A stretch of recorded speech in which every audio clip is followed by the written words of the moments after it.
ازيكم يا رجاله عاملين ايه؟ يا رب تكونوا بخير. معاكم احمد من قناه شارع المستعمل. النهارده ان شاء الله تاني حلقه من حلقات الموبايلات المستعمله وشارع المستعمل بشكل عام يعني. طبعا معانا النهارده يعني حاجات كانت معانا الحلقه اللي فاتت وحاجات جديده. يعني مثلا عندك الجهاز ده، انا لما جربته الجهاز طلع شغال مفيهوش اي مشكله. طيب خلينا نجرب. طبعا هي البطارية بتاعته للأسف مش متوفرة عندي، يعني البطارية كبيرة جدا. فأنا مثلا عاوز إن أنا أجرب على البطارية دي.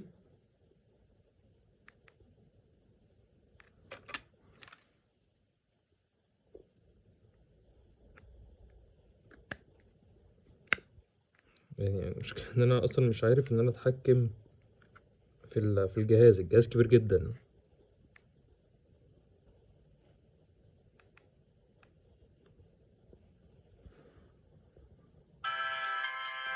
الجهاز فتح بس هو عاوز الشاشة بتاعته مكسرة.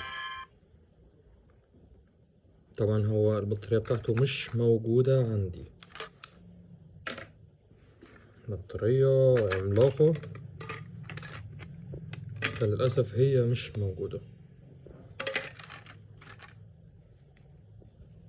ده موبايل صيني، بس اللي عارف الشكل الموبايل ده متاخد من ايه، يعني ده شكل موبايل نوكيا اصلا. فاللي عارف ده متاخد من ايه يكتب لي تحت في التعليقات. طبعا ده بلاك بيري، ناقص له بس البطارية بتاعته، حتى الظهر بتاعه موجود، ناقص له بس البطارية بتاعته. طيب خلينا نجرب الموبايل ده نشوفه شغال ولا ايه الكلام. والله شغال، يعني هو برضو محتاج شاشة والظهر بتاعه مش موجود، لكن هو شغال. يعني هو طالما شغال يبقى اي حاجة سهلة يعني بعد كده. بس الجهاز شغال.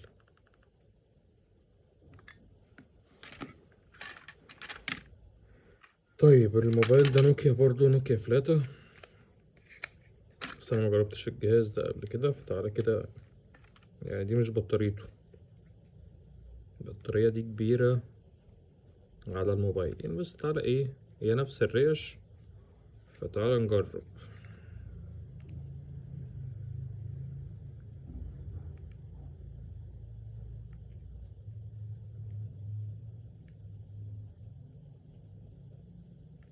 لا، الجهاز ده فاصل تقريبا مش شغال.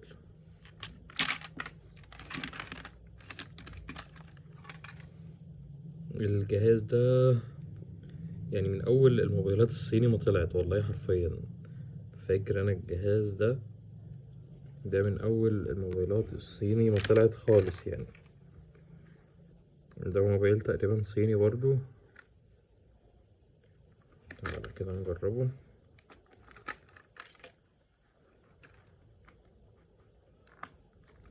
الحاجات دي يا جماعة بتيجي انت ونصيبك، يعني محدش يجازف.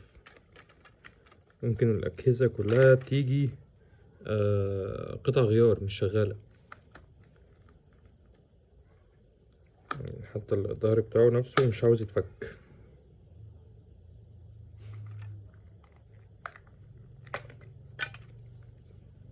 ده شكل الموبايل من جوه، يعني كان حاطط فيه بطارية.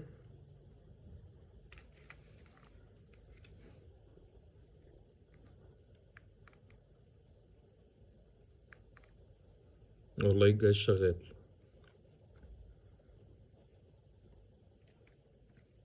ده موبايل صيني بس هو شغال.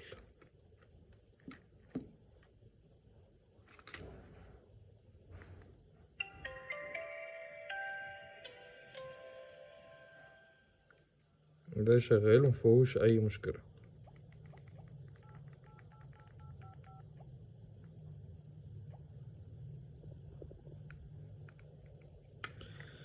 طيب ده نوكيا برضه بس من غير شاشة. الموبايلات دي انا جبتها والله ما فتحتهاش. ده حالته متدمرة، ده بصراحة لونه حلو قوي بس ده يعني متدمر. ده سامسونج تاني، يعني ده تقريبا نفس نوع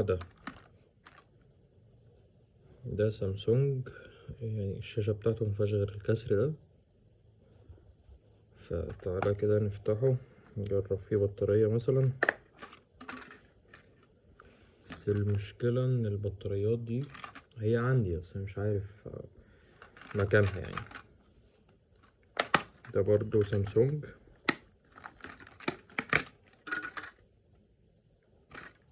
والله في فلوس. والله انا لسه فاتحه حالا قدامكم، الموبايل ده فعلا كان فيه فلوس في الظهر. طيب استنى كده نشوف ده كمان. لا ده مفيهوش حاجة،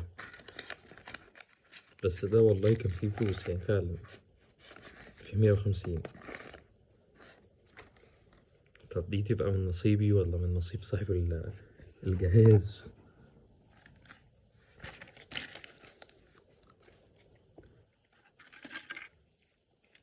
يعني الجهاز حالته كويسة جدا، فده برضو انا مش عارف هو شغال ولا مش شغال، يعني تقريبا شاشته اصلا مفيهاش كسر. طيب خلينا ده هنجربه. ده كمان ده البلاك بيري سامسونج، ده تقريبا سوني.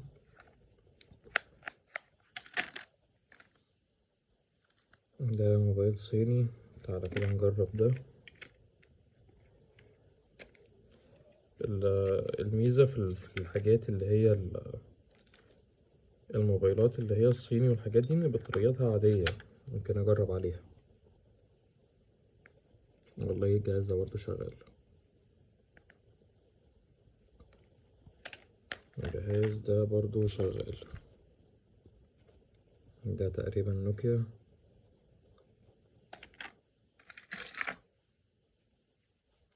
وده ايتل، بس ده الشاشة بتاعته مكسورة. ده ده تقريبا سامسونج بس مش عارف ده ماركة ايه. لو حطيته جنب ده كده، لا هو مش نفس النوع. بلاك بيري برضو، نوكيا. نوكيا برضو، سامسونج، ودي برضو سامسونج. فزي ما قلت لكم انتوا ممكن تشتروا يعني كام حاجة وتطلع مثلا كل اللي انت جبتوه يعني في مشاكل بسيطة وتشتغل، وممكن تشتري ويطلع في مشاكل كبيرة والأجهزة ما تشتغلش معاك. فانت خلي بالك من حاجة زي دي قبل ما تشتري أجهزة، علشان ما تشتريش وتدفع فلوس وفي الآخر تطلع الأجهزة كلها قطع غيار أو الأجهزة كلها مش شغالة.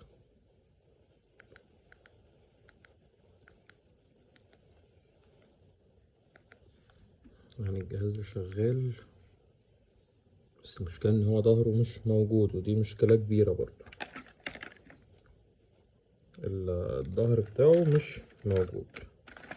الأجهزة دي مثلا ممكن تيجي من غير الظهر، ممكن تيجي من غير البطاريات. فانت خلي بالك من حاجة زي دي. انت بتشتري، صاحب الأجهزة مش ملزم ان هو يجيب لك لا بطاريات ولا تلاقي ظهر. يعني انت بتاخد الأجهزة كلها قطع غيار وانت ونصيبك، لقيت فيها شغال لقيت كله تالف، ده بتبقى بقى يعني تبع الحظ وتبع النصيب، تكون انت ونصيبك. يعني انا بدور دلوقتي على امل ان انا الاقي قطع، او ان انا الاقي الظهر بتاع الأجهزة دي.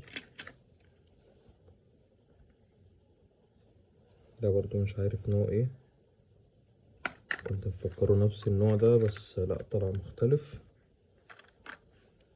مكان الكاميرات مختلفة، هما الجهازين دول.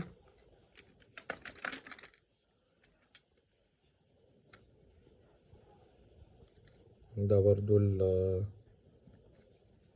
ده هاوس نوكيا برضو. بس دي كانت حلقة النهاردة، واللي عنده أي استفسار ده برضو والله الحلقة بتاعته متدمرة، بس أنا فعلا هحاول إن أنا أشغل الجهاز ده. يعني أنا بحب بصراحة إن أنا يبقى فيه تحدي شوية، فأنا الحلقة الجاية هحاول إن أنا أشغل الجهاز ده. بس دي كانت حلقة النهاردة، واللي عنده أي استفسار يكتب لي تحت في التعليقات وأنا هرد على كل الناس. أشوفكم على خير.